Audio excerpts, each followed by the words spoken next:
We're here on nationally known Chequamegon Bay in Ashland, Wisconsin. It's nationally known for its gigantic smallmouth fishing. But what we're here for is the relative unknown secret of the trophy walleyes. We're going to be on this bay for this episode, dissecting the bay, figuring these fish out, and showing you how to get your next bite.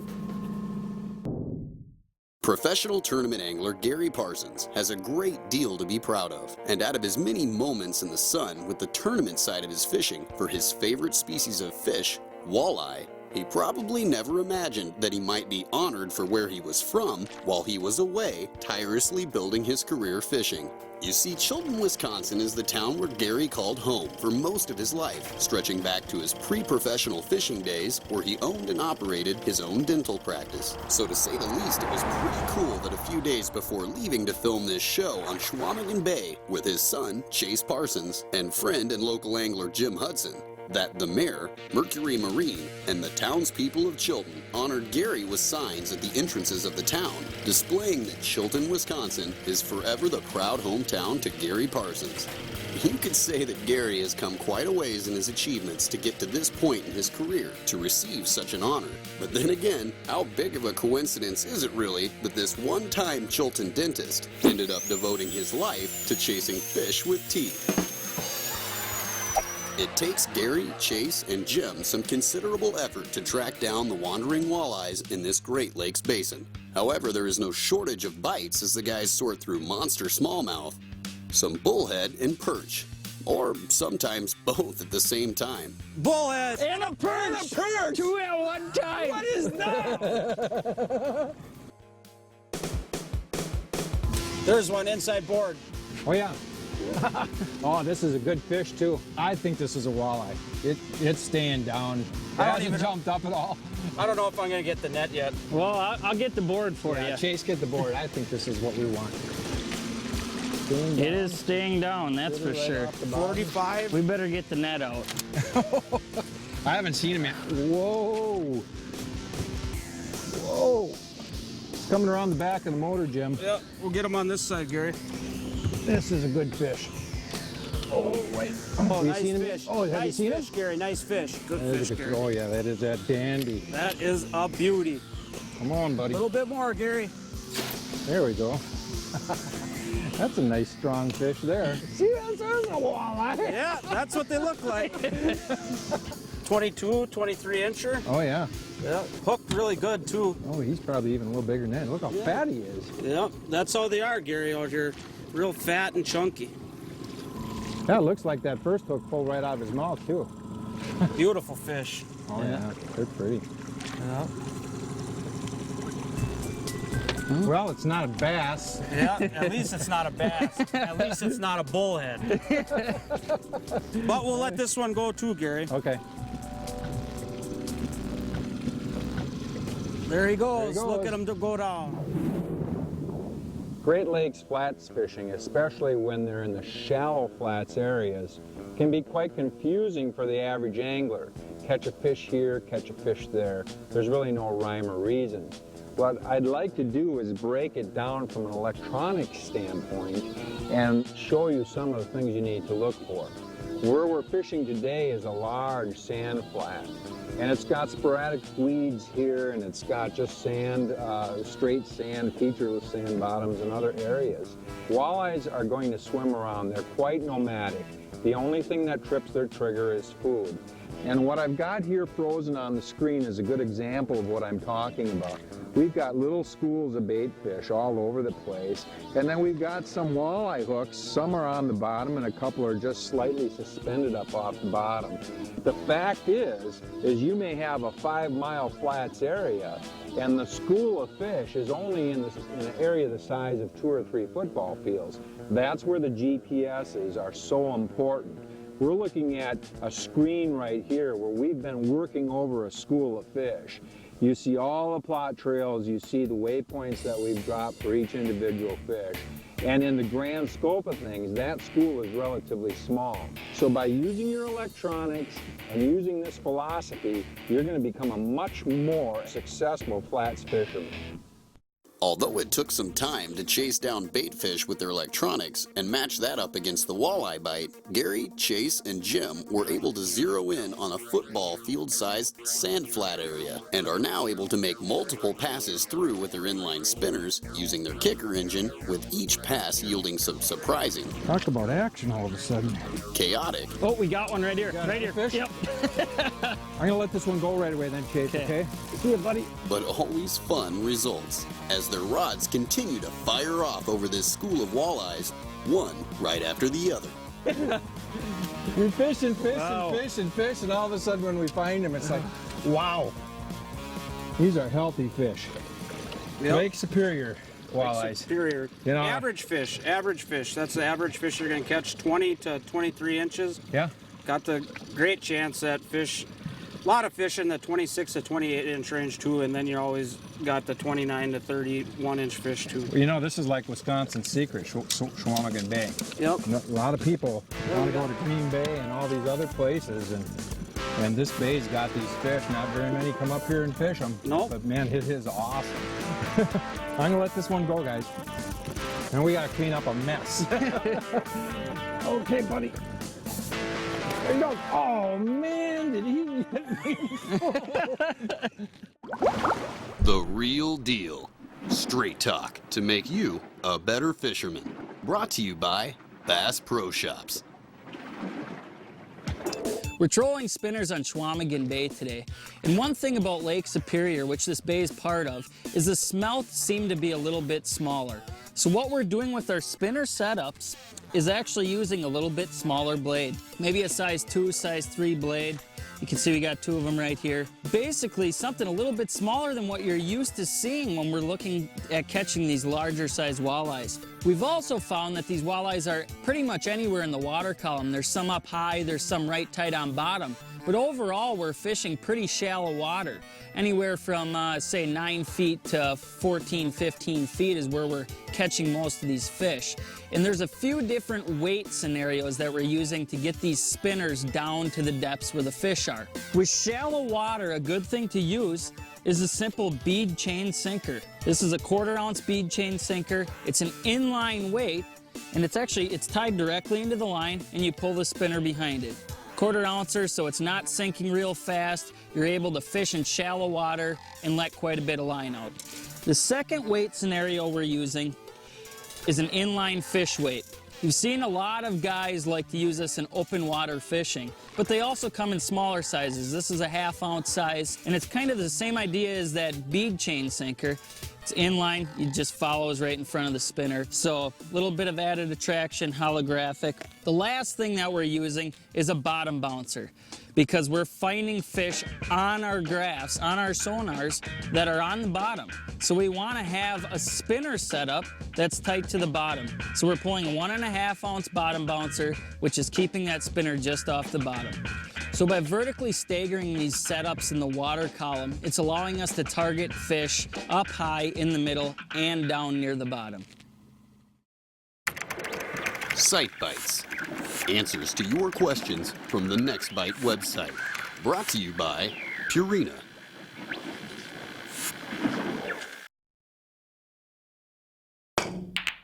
Tucker, I think I need a new stick. What do you think? Speaking of sticks, this week's Sight Bite question comes from one of our biters who says he's in the market for some new trolling rods. But the problem is, with so many different lengths of trolling rods out there, he doesn't know what to choose. So he wants to know, why are there so many different lengths of trolling rods? You're right. There are getting to be a lot of different lengths of trolling rods. The good thing is that these lengths of rods give you a lot more versatility in what you're doing when you're out trolling. Right now in our Walleye Angler Signature Series, there's 5 different lengths of trolling rods: 7.5, 8, 8.5, 10, and 12. So I would classify those rods in 2 different categories. The shorter rods, all the way up to 8.5 foot, are what I would call a standard trolling rod. You know, these are the rods that we've been using for years. They've got a good solid backbone on them so they can handle the boards out there, but yet a fairly flexible tip up here to fight the fish in. The biggest trend lately is these long rods. This one here I'm holding is 12 foot long, a very, very long rod. A little bit harder to maneuver in the boat, but it has advantages, especially for spreading out lures and techniques. You know, one way that we troll a lot is out in open water using planer boards. In the past, what we would typically do is use multiple rods on each side. They'd all be the same length, same setup. The problem is that up towards the tips, especially if you're making a little bit of S-turns or you're out in waves, you need to get some tip separation between the rods so that the lines don't cross over. So in the past, what we'd have to do is tip our rods different ways or move them around. What we do now with the longer rods is, like, for example, over here, I've got an 8.5 footer going to my inside board, and I've got a 10 footer that sticks the tip up even higher going out to my outside board. So this tip separation is done by the rods instead of by having to maneuver around the rod holder. So for open water trolling, you can still use the conventional setup, but you might start to consider these longer rods to help spread out those tips. Now, the other technique that we use is flatline trolling. Now, this setup is used for when we're out structure trolling. We're on a break, we're trying to keep our crankbaits down close to the bottom, and since we're fishing close to the bottom, we don't want to use boards because of the snags. What we want to do is still spread out our lures and cover as much of that break as we can. This is where the long rods really come into action. And by long rods, I mean these big 12-foot long rods. So you can see with the handle here, we've got 10 foot out alongside the boat here. It's covering way out further than a normal typical rod. Now, we're still going to use our 7.5, 8-foot rods inside of that to cover another path, and the same thing on the other side, a shorter rod and then the long rod. So you can see as we go down that break, we might be covering on an 8-foot wide boat, 10 foot this way, 10 foot that way. We got 28-foot spread, so we're really efficiently covering that piece of structure. So these trolling rods, there's a lot of different lengths right now, but if you start thinking about the two different things to use them for, tip spread when you're outboard trolling or lure spread when you're contour trolling, you're going to be a lot more efficient catching those walleyes. Remember, on the Next Bite website, you can not only find answers to your questions like that, but you can read articles, tips, and get involved in a great forum page. All information to help you get your next bite. Hey, you want your next bite? There you go. With the end of the day approaching, Gary Parsons, Chase Parsons, and Jim Hudson are still hard at it, trolling spinners with small blades, fish weights, or on some lines bottom bouncers for Chequamegon Bay walleyes. Gary and Jim are contemplating moving off of their sandflat plotter trail and possibly re-exploring some of the surrounding deeper water to see what might be lurking just outside of their current path. Of course, to do this, the walleyes would have to grant them a break first. Catch this one, guys. Oh man, did that thing thrust that board? That looks like a good one, huh, Chase? Yeah, that's a good fish. And this one's on the bouncer. Oh, your drag's slipping. Yeah, that's a big fish. Are you going to get the board, Yeah, Gary? Chase, I'll get the board. Jimmy, you want to get the net out? I'll take the board off. Why should we go out there? Yeah. Why don't we just stay right here and keep catching fish? Right behind it, Chase. Kit. I'll go around. He feels like Yep. a good fish. Okay. He crunched Wide, the board. wide head shakes. You get on this side. Yep. Yeah, I mean, that was like a classic bite. He just crushed it back. Should be getting pretty close, Jim. Ooh. Ooh, yeah. Who says walleyes don't fight? God, we've had a lot of bites here. That's a good fish. Good Yeah, fish. oh, it is a nice fish. Yeah. Oh, yeah. There he is. That's a good one. That's what we're coming here for, boys. That is a good fish. Yeah. I could tell it was going to be good the way it was fighting. Yep, nice. Yeah. Now that's average for up here. Yeah, yeah. You know, you're looking at average fish right like that. They're taking it down pretty good. Yeah. Yeah. the last- Oh, he crunched it pretty good. Crunching. Crunched All right, it we pretty better get good. this one back in the water Yeah. too. It looks like they're going, so look at how fat that one is, Gary. Yeah, that's a good stocky fish. All right, hey, let's just put this stuff back and go and make another pass chase, okay? Gary Parsons and Chase Parsons have decided to stick out one last day here on Chequamegon Bay, continuing to fish for shallow Great Lakes walleyes. While they spent the previous day fishing with friend and local angler Jim Hudson, Jim had some guiding work to attend to today, and they are now joined by another local angler and walleye fanatic, Dave Wegener. With a heavy storm system looming just over the horizon, Gary and Chase were still bound and determined to get out on the water for as long as they could safely to try out just a few more of their remaining waypoints. I haven't felt any head shakes. I don't know if maybe it just picked up a bunch of weeds. I can't Here's tell. one. You got fish? Yep. Oh, this is a nice one. Okay. I think he fell off. Is he gone, Dave? I think he fell off. Yeah, this is. Chases is still here. There's one here, yeah. Oh, now he's starting to fight. Okay, bring him outside, buddy. I'm trying to. Oh. There we go. Here, I still got mine. He's got his. You got yours too? Yep. Okay, wait, I'll net him right here. Yep. Oh. There you go. Double. Now that's the double when you don't have time to even take him out of the net. You know, perhaps Gary should consider installing a revolving door off the back deck of his Tundra, because it looks like it's gonna take a little bit more than some rain for this school of walleyes to get out on a bad weather day. Pretty cool. Yeah, double. Yeah. It was. Doubles are good. On opposite sides of the boat, so there's probably quite a few fish in the area. Right tight. Yeah. So is mine bigger? I think it is. Almost the exact same size. Pretty close. Identical. Nice fish, though. Yeah, they are. Very nice. Well, cool. Let's get them back. Yeah. That's the one thing about here is you go long distances and you search and you hunt and you search and you don't get much, and then all of a sudden you get into the pod where they are working over the bait and they are in there thick. This is awesome. We're here trying to find the whirling dervishes.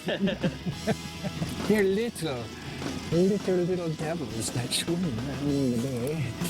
They're hard to find, but when you do, they're worth it. We're trolling spinners on Chequamegon Bay, and one thing that we found is that these fish are okay. We're trolling spinners on Chequamegon Bay today, and one thing that you just gotta know how to finesse them. You know, use brute strength when necessary. You sound like that turn.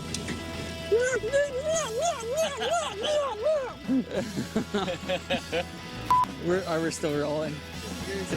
I'm gonna nail it this time. This is the time. I'm going all the way through right here. Jim Hudson owns and operates Hudson's on-the-spot guiding service in the Chequamegon Bay and Apostle Islands region of Lake Superior for multiple species of fish. For more details on booking Jim for a trip, call the number below or visit him at fishchequamegonbay.com.